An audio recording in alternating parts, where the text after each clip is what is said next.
Welkom by ons verkenning van die bemarkingskonsep, 'n fundamentele filosofie wat lei hoe maatskappye funksioneer. Hierdie benadering beklemtoon kliëntetevredenheid terwyl winsgewendheid en sosiale verantwoordelikheid gebalanseer word en sake aktiwiteite vorm om effektief aan verbruikersbehoeftes te voldoen. Die bemarkingskonsep dien as 'n leidende filosofie vir maatskappye en beïnvloed hul strategieë en bedrywighede.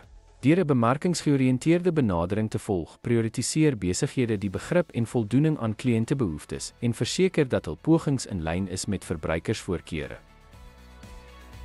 Kliëntetevredenheid is die kern van die bemarkingskonsep. Maatskappye streef daarna om al hul pogings in lyn te bring met kliëntevoorkeure en verwagtinge en te verseker dat hul produkte en dienste effektief aan die behoeftes van hul teikengehoor voldoen.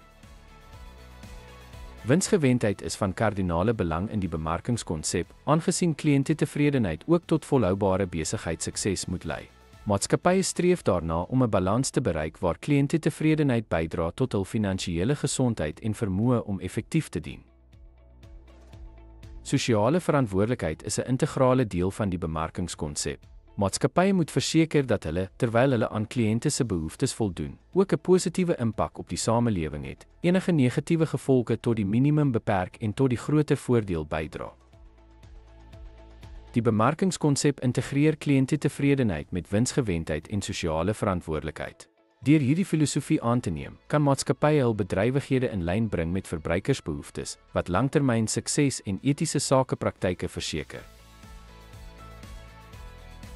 Ten slotte, die bemarkingskonsep is 'n omvattende benadering wat kliëntetevredenheid, winsgewendheid en sosiale verantwoordelikheid balanseer.